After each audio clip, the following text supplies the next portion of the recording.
বিসমিল্লাহির রহমানির রহিম। সুধী দর্শক, আসসালামু আলাইকুম। টেক লেসনের পক্ষে শুভেচ্ছা ও স্বাগত জানাচ্ছি। আমি মোহাম্মদ নাজবুল হাসান আপনাদের সামনে আরেকটি নতুন টিউটোরিয়াল নিয়ে উপস্থিত হয়েছি। আজকে আমরা একটি কম্পিউটার ট্রিক্স নিয়ে আলোচনা করব। তো চলুন শুরু করা যাক আজকের এই ভিডিও। মূল ভিডিওতে যাওয়ার আগে যারা আমার চ্যানেলে নতুন দর্শক আছেন, প্লিজ সাবস্ক্রাইব মাই চ্যানেল এবং পাশে থাকা বেল আইকনটি বাজিয়ে দিন, তাহলে আপনি আমার নতুন ভিডিওর আপডেট পেয়ে যাবেন। আর যারা already subscriber, thank you so much. তাহলে আমরা আমাদের কম্পিউটার থেকে একটি নোটপ্যাড ওপেন করে নেব। আপনারা দেখতে পাচ্ছেন যে আমি আমার কম্পিউটার অন স্ক্রিনে আছি। তো প্রথমে আমাদের যা করতে হবে, আমাদের কম্পিউটার থেকে একটি নোটপ্যাড ওপেন করে নেব। এটা কম্পিউটার ডিফল্ট একটি টুলস। তাহলে স্টার্ট বাটনে ক্লিক করে আমরা এখানে নোটপ্যাড লিখলে কিন্তু এসে যা নোটপ্যাড, দেখতে পাচ্ছেন নোটপ্যাড এসে গেছে। এইখানে আমি কিছু কমান্ড লিখব। যেমন আমি একটি কমান্ড এখানে অলরেডি আপনাদের জন্য রেডি করে রেখেছি, যেহেতু সময় কম। দেখতে পাচ্ছেন এখানে আমি কিছু কমান্ড লিখেছি, যেমন ইকো অফ সিডি ব্যাকস্ল্যাশ তারপর ট্রি C:3 D:3 E:, অর্থাৎ এখানে CDE আমি এখানে মেনশন করেছি। সি হলো আমার কম্পিউটার একটি ড্রাইভ, ডি হলো একটি ড্রাইভ, ই হলো একটি ড্রাইভ। অর্থাৎ আমার কম্পিউটারের হার্ড ড্রাইভ তিনটি পার্টিশন করা আছে। এই তিনটি পার্টিশনের তিনটাকে আমি মেনশন করেছি। অর্থাৎ আমি যখন এই কমান্ডের মাধ্যমে আমি একটি সেটিংস তৈরি করব, এই সেটিংস থেকে আমি ক্লিক করার সাথে সাথে ফুল আমার তিনোটা কম্পিউটার ড্রাইভকে সে রিফ্রেশ করে ফেলবে, এক ক্লিকে সে রিফ্রেশ করে ফেলবে। এই জন্য আমার এই ট্রিক্সের নাম দিয়েছি এক ক্লিকে দেখুন জাদু। তাহলে আমি বাস্তবে দেখাচ্ছি, আমার মাই কম্পিউটার ওপেন করে দেখাচ্ছি। এই যে দেখতে পাচ্ছেন যে আমার কম্পিউটার তিনটা পার্টিশন করা আছে, CDE।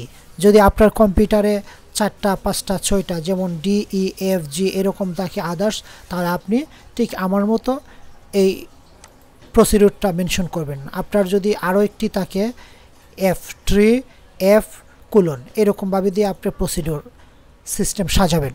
তাহলে চলুন, আমার কম্পিউটারে যেহেতু 3টি ড্রাইভ আছে, আমি এই 3টি ড্রাইভ দিয়ে এই সুপার ম্যাজিকটা দেখাই। তাহলে আমরা আমাদের ফাইল অলরেডি লেখা কমপ্লিট। তো আমরা এই ফাইলটি এখন সেভ করব। সেভ করার ক্ষেত্রে সব ফাইলেই সেম অবস্থা। তো আমরা ফাইলে যাব, ফাইলে যাওয়ার পর সেভ এজে ক্লিক করব। সেভ এজে ক্লিক করার পর আমরা ডেস্কটপে এটা রাখবো। রাখার পরে ফাইলের নাম দিব আমরা রিফ্রেশ,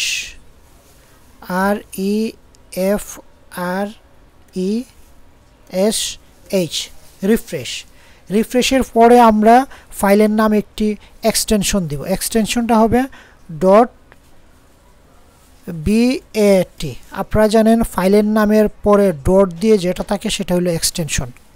তাহলে আমরা এক্সটেনশন দিয়ে দিয়েছি ব্যাট। ব্যাটের পরে এখন আমরা জাস্ট সেভ করে দিব। সেভ করার পরে আপনি দেখতে পাচ্ছেন যে আমার কম্পিউটার এইখানে ঠিক ডেস্কটপে একটি আইকন মানে গিয়ার অর্থাৎ সেটিংস টাইপের একটি আইকন তৈরি হয়ে গেছে। এখন মূল কাজ হবে যে আমরা যখন এই আইকনে ডাবল ক্লিক করব, অর্থাৎ ক্লিক করার সাথে সাথে সে আমার কম্পিউটার তিনোটা ড্রাইভকে সে রিফ্রেশ করবে। হয়তো একটু সময় লাগবে, সে অবাঞ্ছিত যত কিছু মানে রিফ্রেশ করে ফেলবে। রিফ্রেশ অর্থ আমরা বুঝি নিজেকে একটু গোছানো। তো আমরা দেখুন, খেয়াল করুন, এখন কিন্তু আমাদের মূল কাজ। তাহলে আমরা এই রিফ্রেশে ক্লিক করব। ক্লিক করার সাথে সে একটি কিন্তু ব্ল্যাক স্ক্রিন থেকে দেখেন আপনি রিফ্রেশ করছে।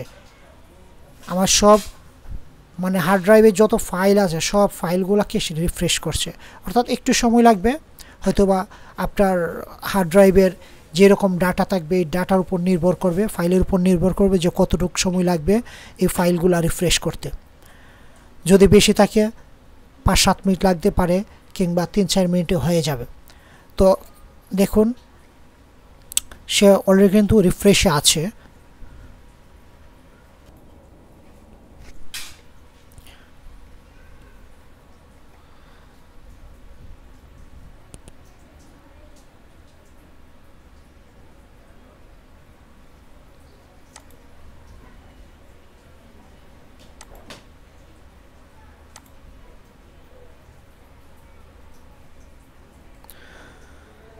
বন্ধুরা দেখতে থাকুন, রিফ্রেশ কমপ্লিট হওয়ার পরে এমনি অটোমেটিক অফ হয়ে যাবে। দেখতে পাচ্ছেন আমার কম্পিউটার টোটাল 3টা ড্রাইভকে সে সকল ফাইলকে রিফ্রেশ করে ফেলছে। এখন আমার কম্পিউটারটা কিন্তু খুব স্মুথলি কাজ করবে। রিফ্রেশ তো আমরা বুঝি, আমরা সাধারণত যারা কম্পিউটার ইউজার একটু পরপর মাউসের রাইট বাটন ক্লিক করে রিফ্রেশ করি, একটু পরপর রিফ্রেশ করি। এতে কিন্তু আমার ফুল কম্পিউটার রিফ্রেশ হয়নি। কিংবা অনেক সময় আমরা যারা কম্পিউটার এক্সপার্ট তারা মাই কম্পিউটারে কার্সরটা রেখে কিবোর্ড থেকে F5 প্রেস করি, F5 প্রেস করলে যেখানে রিফ্রেশ হচ্ছে। তো আমরা এই সেটিংসের মাধ্যমে খুব সুন্দর করে আমার ফুল কম্পিউটারটাকে রিস্টার্ট করতে পারবো। তাহলে যারা ভিডিওটি দেখেছেন, এক্সপার্ট হয়ে গেছেন, আপনারা আপনাদের কম্পিউটারটাকে ঠিক এরকম সেটিংসের মাধ্যমে একটি গিয়ার আইকন অর্থাৎ সেটিংস আইকন আপনার ডেস্কটপে রেখে দিতে পারেন। যে কোনো সময় আপনার কম্পিউটারকে আপনি রিফ্রেশ করতে পারবেন। এতে কম্পিউটার গতি অনেকটা বৃদ্ধি পাবে, কাজ করবে স্মুথলি। তাহলে যদি আমার ভিডিওটি ভালো লেগে থাকে প্লিজ সাবস্ক্রাইব মাই চ্যানেল এবং পাশে থাকা বেল আইকনটি অবশ্যই বাজিয়ে দিবেন। তাহলে আপনি আমার পরবর্তী ওইরকম আরও ট্রিক্স অ্যান্ড টিপস পেয়ে যাবেন। আশা করি সঙ্গেই থাকবেন পরবর্তী নতুন কোনো ভিডিও পর্যন্ত। এই পর্যন্ত ভালো থাকুন, আল্লাহ হাফেজ।